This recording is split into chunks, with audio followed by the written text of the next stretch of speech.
Hello everyone, स्वागत है आप सभी का। आप देख रहे हैं स्टडी विद प्रखर। तो कुछ जानकारी लेते जाइए इससे पहले कि हम सेशन को आज के सेशन को शुरू करें। तो एक पीजीएटी इंग्लिश लिटरेचर का बैच रनिंग है, वो चल रहा है 16 मई से चल रहा है।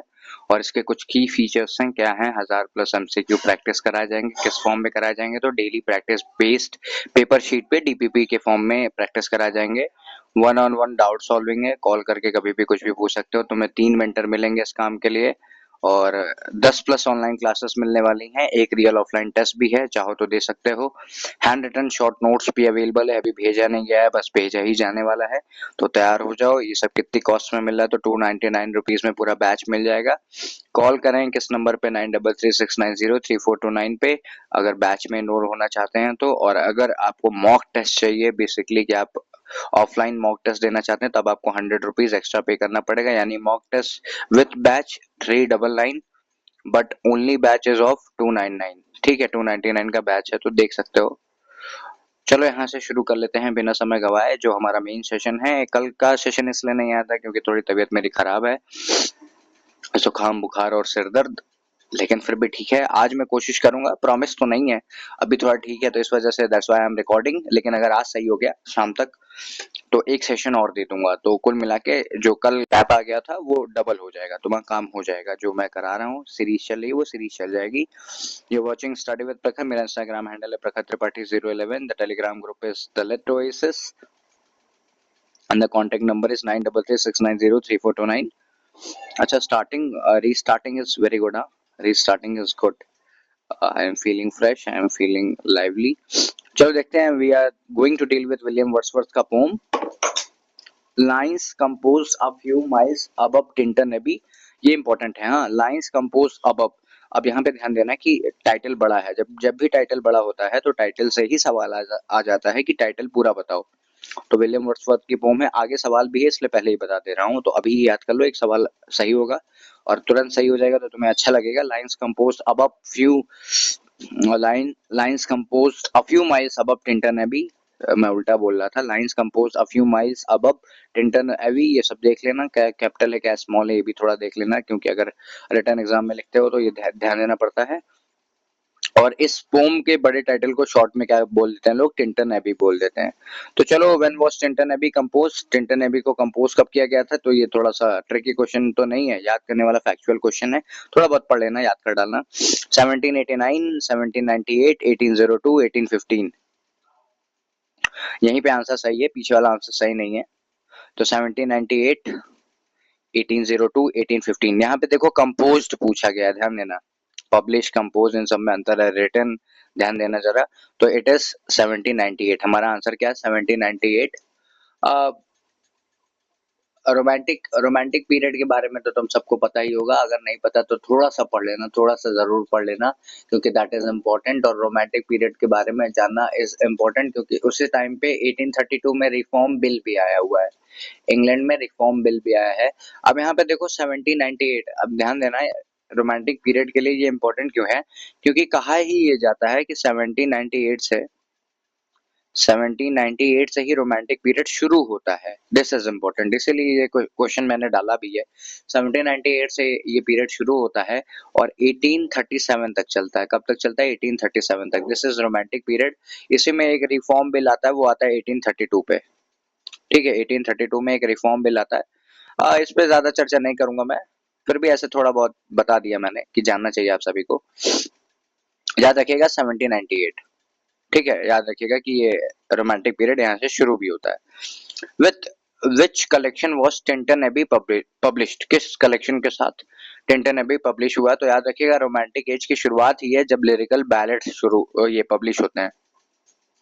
रोमांटिक एज की शुरुआत यानी 1798 में, जब सैमुअल टेलर कॉलरिज का और विलियम वर्ड्सवर्थ का पोएट्री का कलेक्शन आता है जिसका नाम है लिरिकल बैलेड, तभी से रोमांटिक पीरियड शुरू हो जाता है।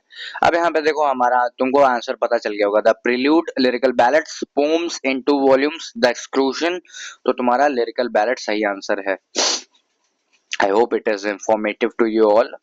What is the full title of the poem? लो आ गया, जल्दी से देख लो। 3 सेकंड का समय दे रहा हूँ। ऑप्शंस तो पढ़ोगे ही ना कम से कम। तो lines composed a few miles above Tinton Abbey is the correct answer. How many years has passed since Wordsworth last visited the, इसको वाई पढ़ते हैं ना, वाई, वाई कैपिटल वाई जैसे लिखते हो या स्मॉल वाई जो भी लिखते हो तुम देख लेना, इसको पढ़ते लेकिन वाई है, ठीक है। इसको मैं हटा देता हूँ ये सारी चीजें तो ताकि तुमको आसानी हो जाए। तो Wordsworth last visited Wye Valley, Wordsworth को कितने साल हो गए हैं जब दोबारा वो रिविजिट तो कर रहे हैं, तो अब कितने दिन हो गए हैं उन्हें विजिट किए, तो इसका आंसर तुमको पोम की लाइंस में मिलेगा वैसे तो, लेकिन चलो नहीं आते तो ऐसे अंदाजा मारो, तुक्का लगाओ, 3 सेकंड का समय ले लो। आंसर इज 5 साल हो चुके हैं। Which of the following is key theme in the poem, poem की थीम क्या है? Industrial progress, supernatural elements. सच बताऊं तो ये दोनों नहीं है, चलो इन दोनों में लगाओ, आसान है, बहुत आसान हो गया, मैंने वो दोनों काट दिया तो ये बहुत आसान हो गया। Memory and nature, satirical humour, तो मेमोरी एंड नेचर है, आ गया होगा आपको, hope so. Whom does Wordsworth address in the final section of the poem? Final section में वर्ड्सवर्थ किसको एड्रेस करते हैं? His father ना, Dorothy his sister, Samuel Taylor Coleridge and nature. तो तुमको इसमें और इसमें कंफ्यूजन होना चाहिए, ठीक है। अगर सैमुअल टेलर कॉलरिज के साथ उनका कलेक्शन तो आया था, और कब आया था? 1792 है ना, सॉरी अभी बताया और अभी मैं ही गलत लिख दे रहा हूँ, इट इज 1798, मेरे दिमाग से स्लिप कर गया। 1798 में क्या कॉलरिज साहब के साथ इनका कलेक्शन आया था, तो कॉलरिज के साथ कलेक्शन तो आया था लेकिन कॉलरिज को एड्रेस नहीं किया इन्होंने, आगे चल के दोनों राइवल भी बन गए थे, आगे चल के दोनों राइवल भी बन गए थे, तो कॉलरिज कट गया, फादर कट गया, नेचर को तो मान लो नेचर की पूरी पोएट्री में बात है, तो डोरोथी सिस्टर को ये अपनी पोम्स क्या कर रहे हैं, एड्रेस कर रहे हैं, लास्ट में एड्रेस कर रहे हैं। आगे देखते हैं व्हाट टाइम कह रहा हूँ, टाइम हो चुका है बाहर जाने का, फोन आने शुरू हो गए हैं क्लास के लिए।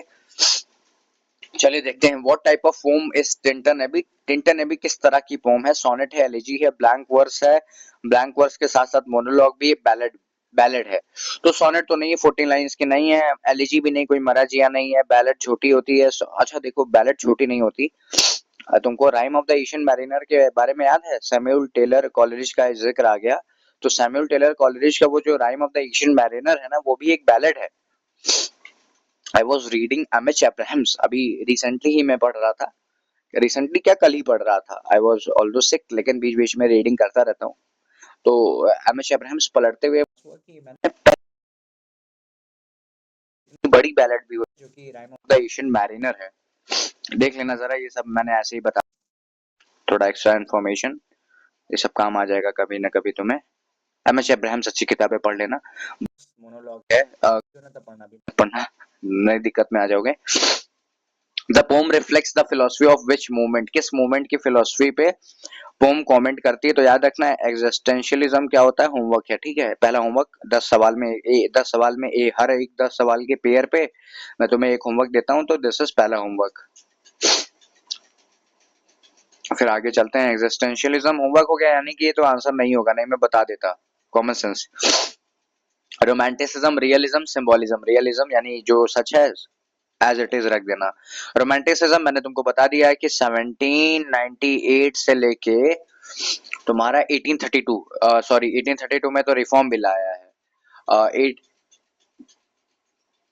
5 साल और बढ़ा लो, रिफॉर्म बिल से 5 साल और, 32 में 5 जोड़ो, 1837, हाँ 1837 तक, 1798 से 1837 तक तुम्हारा रोमांटिक पीरियड शुरू चलता है, या कह लो चल रहा था, तो 1798 में ये पोम पब्लिश हुई है, तो रोमांटिसिज्म इसका आंसर हो जाएगा। याद रखना 1798 से 1837, इसमें इस पीरियड में भी तुम्हें क्या याद रखने की जरूरत है, तो 1732 याद रखना, कौन सा ईयर, देखो फिर से मैं समझा देता हूँ, 1798 से 1837 तक रोमांटिक पीरियड है, कौन सा पीरियड है, रोमांटिक पीरियड है। इसमें भी तुम क्या याद रखोगे, 1832 याद रखोगे, क्यों याद रखोगे, क्योंकि इसमें आया रिफॉर्म बिल। रिफॉर्म बिल क्या है पढ़ने की जरूरत नहीं है, बाद में पढ़ लेना कभी खाली होके। अभी इतना जानते रहो, इतना बहुत है, याद कर लेना, 5-6 बार मन में बोल लेना गिन के कि 1798 से 1837, 1798 से 1837, 1798 से 1837, जैसे बच्चे याद करते हैं, याद कर लेना, ठीक है, ताकि काम हो जाए। मैं इसको गोला हटा देता हूँ, बाकी ठीक है, छोड़ देता हूँ, देखते रहना ऐसे। अब यहाँ पे देखो, What is the anchor of my purest thoughts according to Wordsworth. Wordsworth के हिसाब से क्या एंकर करता है उनके प्योरेस्ट थॉट्स को। एंकर का मतलब समझते हो, जैसे जो शिप्स होते हैं उनमें कुछ कुछ कुछ, मेरी ड्राइंग तो अच्छी नहीं है यार, कुछ कुछ ऐसा सा डिवाइस होता है और बहुत भारी होता है, इसको क्या करते हैं, नदी में गिरा दिया जाता है ताकि शिप्स जो हैं एक जगह पे स्थिर रहें, ठीक है। शिप्स को रोकने के लिए एंकर का इस्तेमाल किया जाता है। यहीं पे सही आंसर भी है, इसी को देख लो, जल्दी से बताओ मुझे। इसका सही आंसर क्या होगा, रिलीजन, नेचर, रीजन। रिलीजन की बात नहीं हुई है, रीजन की बात नहीं हुई है, तो नेचर हो गया। ऑप्शन डी हमें देखना ही नहीं पड़ा। अच्छा, बुक्स तुम्हारे लिए हो सकते हैं anchor. The phrase tranquil restoration in the poem refers to. Tranquil restoration क्या दिखाता है, ट्रैंक्विल का मतलब होता है पीसफुल। पिछले वीडियो में कई बच्चों ने बताया था।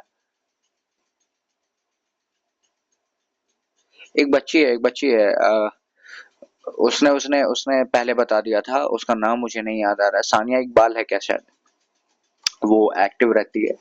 फिर एक बच्ची है आकांक्षा ए के सिंह करके, ऐसे करके वो कमेंट करती है, ये दोनों बड़े एक्टिव हैं, मैं देखता रहता हूँ। तो चलो, तुम दोनों को ट्रिब्यूट है ये कि मैं ध्यान दे रहा हूँ, ठीक है, डरने की बात नहीं, मैं ध्यान देता रहता हूँ तुम लोग के ऊपर। The phrase tranquil restoration in the poem refers to sleep, nature's healing, और return to home, a medical treatment. Treatment होगा नहीं, देखो यार, कॉमन सेंस की बात है। और रिटर्न टू होम नहीं है, स्लीप कोई सो रहा नहीं है, नेचर हीलिंग पार। आजकल दोपहर में खूब नींद आती है ना, पढ़ते वक्त, जब खासकर जब पेपर पास आ रहा है। व्हाट डज वर्थवर्थ, वर्थवर्थ कह रहा हूँ, Wordsworth, what does Wordsworth mean by the still sad music of humanity. Wordsworth क्या बताने की कोशिश कर रहे हैं, through the still sad music of humanity, church का हिम्स ना, the sorrow in life, the childhood memories, nature rhythm. जरा देखो, कॉमन सेंस लगाओ अपना। The still sad music, sad sad sad से क्या होता है, सैड का मतलब देखो, सैड का सिनोनिम ढूंढो, सॉरो सॉरो सॉरो, कहीं दिख रहा है क्या, हाँ दिख रहा है, टिक कर दो, सही हो गया। What is not an element found in poem, ऐसे क्या चीज है जो पोम में नहीं पाई गई है। हिंट कर देता हूं, इन्हीं दोनों ऑप्शन में आंसर है। पर्सनल रिफ्लेक्शन, पर्सनल बातें हुई हैं क्या, नहीं हुई है, पॉलिटिकल कमेंट्री नहीं हुई है, तो यही आंसर है। नॉट पूछा है, ध्यान देना। पैंथेसिज्म और रिकलेक्शन ऑफ चाइल्डहुड नहीं है। अच्छा, मैं तुमको पैंथेसिज्म बता दूं क्या, पैंथिज्म बता दूं क्या, पैंथेसिज्म नहीं है, पैंथिज्म है, पैंथिज्म, हाँ, PANTHEISM, pantheism. The belief that God and universe are the same, एक ऐसा बिलीफ जहां पे तुम गॉड और यूनिवर्स को सेम मानो, चाहे यूनिवर्स से प्रार्थना करो चाहे गॉड से प्रार्थना करो, सेम है। Which river does Wordsworth refers to in the poem, किस रिवर के बारे में बात हुई है, मैंने उसका प्रोनाउंसिएशन सिखाया था और मैं तुम्हें हिंट कर देता हूँ। हिंट भी कैसा किया मैंने, रुक जाओ, साफ सुथरा करने दो, नहीं तुम कहोगे क्या मतलब था। वाई, यहाँ कैपिटल वाई, सही से बना लूं, कुछ लोग ऐसे भी बनाते होगे, है ना, देख लो। थेम्स 7 वाई A1 वाई, फिर 14, the line with tranquil restoration suggest, with tranquil restoration suggest, समय ले लो। Religious enlightenment, psychological healing through nature, political revolution, death. Psychological healing through nature इसका सही आंसर है। Which of the following best describes the tone of the poem? It is a good question, a star वाला question. Tone के question बहुत important है तुम्हारे पूरे entrance के लिए। Which of the following best describes the tone of the poem? Sarcastic and angry, ये तो है नहीं, छोड़ देते हैं, यहीं पे आंसर है, देखो जल्दी से। Detached and objective है, humorous and ironic है, reflective and meditative है, सोच के बताओ, 3 सेकंड ले लो। तो that is reflective and meditative. Wordsworth contrasts his youthful experience of nature with his, Wordsworth क्या कॉन्ट्रास्ट करते हैं, देखो जरा, जॉयफुल एडल्टहुड, यानी कि अपने बचपन के एक्सपीरियंस को किससे कॉन्ट्रास्ट कर रहे हैं, joyful adulthood, present more mature relationship with nature, adultly cynicism, और रिलीजियस एक्सपीरियंस, वैसे अगर मैं सच बताऊं तो उसको सिनिसिज्म पढ़ना चाहिए, सिनिसिज्म। और इसका मतलब होता है कि एक नेगेटिव एटीट्यूड कि लोग केवल अपने फायदे के लिए काम करते हैं। Joyful adulthood, present more mature relationship with nature, elderly cynicism, religious experiences। एक दो सेकंड का समय लो, जल्दी करना। और इसका आंसर है b, present more mature relationship with nature की बात हो रही है। The poem ends with, poem कहाँ पे खत्म होती है? कर्स के साथ, पॉलिटिकल स्टेटमेंट के साथ, प्रेयर, ब्लेसिंग फॉर डरोथी और call to arms, call to arms यानी हथियार हथियार बुलाए जाते हैं। जल्दी से देख लो, एक दो तीन। प्रेयर, ब्लेसिंग फॉर डोरोथी, तुमको हिंट मिल गया होगा क्योंकि लास्ट स्टांजा में डोरोथी के बारे में ही बात की जाती है, तो यहाँ पे डोरोथी की ही तरफ इशारा होना चाहिए। What literary device is used in the mighty world of, देखो, the mighty world of eye and ear, मैं याद कर लेता हूँ, the mighty world of eye and ear. चलो आगे चलते हैं। The mighty world of eye and ear both what they half create and what perceive. The mighty word of eye and ear, both what they half create and what perceive. देख लो जल्दी से। hyperbole, paradox, synecdoche, oxymoron। Paradox है। Paradox का मतलब मैं बता देता हूँ, मान लो तुमने सतह से कोई चीज को देखा तो वो चीज तुम्हें झूठ लगी, लेकिन जब तुम अंदर सच में डिटेल में गए तब वो चीज तुम्हें सच लगने लगी। तो दैट इज मोर इम्पोर्टेंट और वही सही आंसर है। Wordsworth attitude towards nature is best described as, Wordsworth का नेचर के प्रति एटीट्यूड कैसा है? क्रिटिकल है, पैसिव है, रेवरेंटल है। इसको रेवरेंशियल पढ़ दूं तो ज्यादा सही होगा, रेवरेंशियल है और डिस इंटरेस्टेड है, इन्हीं दोनों में सही आंसर है। तो इसका आंसर है रेवरेंशियल, रेवरेंशियल, ठीक है, reverential is the correct answer. और रेवरेंशियल का मतलब होता है ऑनर और रिस्पेक्ट, फेल्ट और शोन, मतलब कि आपने ऑनर या रिस्पेक्ट जिसके लिए भी आप फील करते हैं उसको शो किया कि हाँ, because of you these things are happening in my life, तो reverential। The idea that nature offers sensations sweet refers to, nature sensations देता है वो भी स्वीट, ये किसके तरफ इशारा कर रहा है? किताब की तरफ, फूड की तरफ, food, books, physical and spiritual piece, social life. Food, books, physical and spiritual piece, social life. देख लो जल्दी से, एक एक दो सेकंड का समय लो। Physical and spiritual peace. What does Wordsworth, बार बार क्यों गलत हो रहा है भाई? What does Wordsworth refer to as the nurse, the guide, the guardian of my heart? What does Wordsworth refer to as the nurse, the guide, the guardian of my heart? His mother, religion, nature, the moon। देख लो, nature होगा, आसान था। The poem reflects which philosophical stance about nature? तो हमारी pome किस philosophical stance के बारे में बात करती है, स्पेशली अबाउट द नेचर? तो देखो, ये इंपॉर्टेंट हो सकता है। निहिलिज्म, पैंथेसिज्म, स्टोइक्सम और हेडोनिज्म। Stoicism, hedonism. निहिलिज्म का मतलब जानो कि जब आप सारे रिलीजियंस को नेग्लेक्ट कर दीजिए। मैं थोड़ा थोड़ा लिख देता हूं। रिलीजन नाम की एक चीज है और RELIGON, रुक जाओ, गड़बड़ हो रही है, रुक जाओ, इसको हटा दे। RELIGION, हाँ अब सही है। तुम किसी रिलीजन को ना मानो तो तुम निहिलिस्ट हो गए। पैंथेसिज्म का मतलब समझो, या पैंथेसिज्म का मतलब समझ लो कि गॉड और यूनिवर्स एक हैं।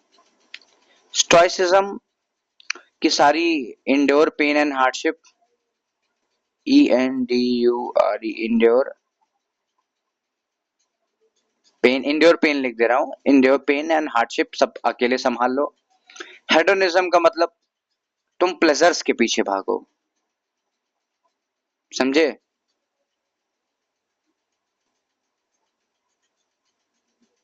तुम प्लेजर्स को प्रायोरिटाइज कर दो। तो चलो बताओ किसके तरफ इशारा हो रहा है।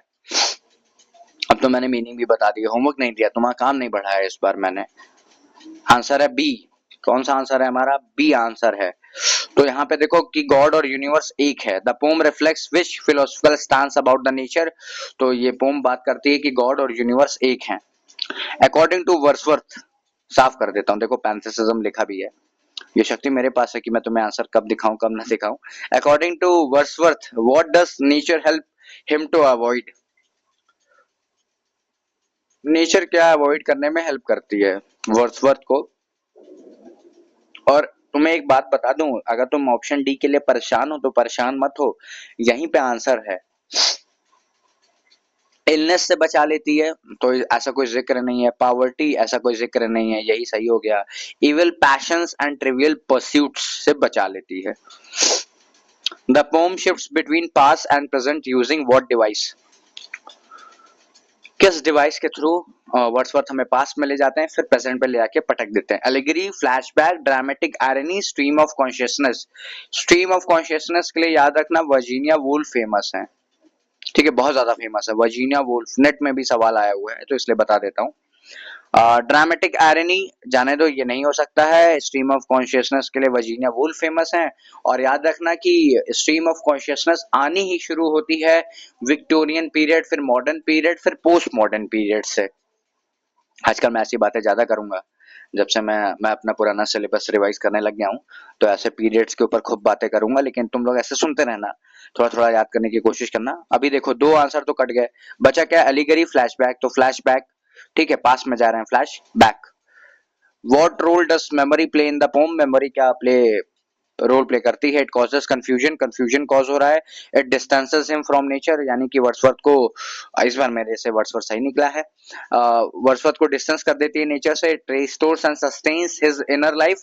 It leads to guilt, guilt हो नहीं सकता, को कंफ्यूजन हो नहीं सकता। तो बचे दो ऑप्शन, इनमें से जल्दी से गेस करके बताओ। तो 25 का सी है, ठीक है। The line 5 years have passed. फिर से एक फोन आ रहा है, जल्दी से इस सेशन को हम खत्म करते हैं। The line 5 years have passed 5 summers with the length of 5 long winters shows use of. क्या यूज हो रहा है? 5 5 5 रिपीट हो रहा है, देखो। वैसे तो मेटाफर रिपीट हो रहा है, एनाफोरा है, सिम्बली है और आयरनी है। मेटाफर नहीं है, बता देता हूँ, चलो इनमें देखो। Anaphora, simply, irony. आयरनी ऐसी कुछ बात नहीं हो रही है, लाइक और एस का इस्तेमाल नहीं हुआ है, तो क्या यूज हो गया? एनाफोरा। चलो मैंने एक ही होमवर्क दिया है अभी तक, चलो दूसरा होमवर्क ले लो कि व्हाट इज एनाफोरा, बता के आओ। ठीक है, कमेंट सेक्शन में थोड़ा सा बताओ मुझे व्हाट इज एनाफोरा, और याद भी कर लेना इसी बहाने। और क्वेश्चन नंबर 27, वर्ड्सवर्थ, इस बार भी सही निकला। Wordsworth calls nature a presence that disturbs me with the Joy, यानी कि एक ऐसी प्रेजेंस जो मुझे डिस्टर्ब तो करती है, लेकिन किससे करती है? जॉय से करती है। Of elevated thoughts, Joy of elevated thoughts. This shows nature is both, ये क्या दिखाता है? नेचर क्या है? और ऑप्शन डी के लिए मत परेशान रहना, यहीं पे आंसर है। टेरिफाइंग एंड ओवरवेलमिंग नहीं हो सकता है, काट देता हूँ नहीं तो मिलेंगे, यही आंसर है। बोरिंग एंड डल नहीं है, तो क्या है? काल्मिंग कह रहा हूँ, Kameng and spiritually uplifting, Kameng and spiritually uplifting. Loud and angry ये भी नहीं होगा, खैर मैंने तुमको पहले ही हिंट दे दिया था। The poem ends with Wordsworth hope that Dorothy will. किस होप से वर्ड्सवर्थ इस पोम को एंड करते हैं कि डोरोथी क्या करेगी? तो चलो देखो, गेट मैरिड सून, शादी कर लेगी जल्दी से, गलत है। Remember nature as healing force, हो सकता है, बाकी ऑप्शन चेक करते हैं। Stay away from the city, ना। बिकम अ पोएट, ना। Remember nature as a healing force. Question number 29 देखते हैं, which phrase best captures the poem central concern. कौन सा फ्रेज कैप्चर करेगा पोम की सेंट्रल कंसर्न को? तो पॉलिटिकल रेवोल्यूशन के बारे में बात हो रही है? नहीं। रूरल इकोनॉमी के बारे में बात हो रही है? नहीं। अब दो ऑप्शंस हैं, इनमें इनमें सेलेक्ट करो। Human connection with nature, technological development. Human connection with nature, एक मीम भी चला है ना, टेक्नोलॉजी करके वो बोलता है। The Wye valley landscape is important because it is industrialised. ऐसा नहीं है। 30th मैं रुक जाता हूँ। इट रिप्रेजेंट्स अर्बन डीके, नहीं ऐसा नहीं है, कुछ तो डीके की बात नहीं हुई है। अब चलो यहाँ पे आंसर है, सही आंसर है। It triggers deep spiritual and emotional reflection, it is filled with monuments. Monuments है नहीं पोम में, अगर किसी ने पढ़ी होगी याद हो तो हेरमिट वगैरह का बात है, लेकिन मॉन्यूमेंट का बात नहीं है। तो option C is the correct option. और देखो, the YouTube channel you are watching was study with Prakhar, the Instagram handle is Prakhar Tripathi 011, follow कर सकते हो मुझे। We can be in touch, good touch actually. Telegram group है द लिट ओएसिस और contact number है 9336903429। Keep watching, keep studying, long live literature, long live you all people. और पढ़ते रहो, अब तो समय भी कम हो गया है, 10-15 ही दिन बाकी हैं, दम लगाओ। Thank you for watching. आज का सेशन यही खत्म करते हैं, और एक क्लास और आ सकती है शाम तक, तो थोड़ा सा अटेंटिव रहना।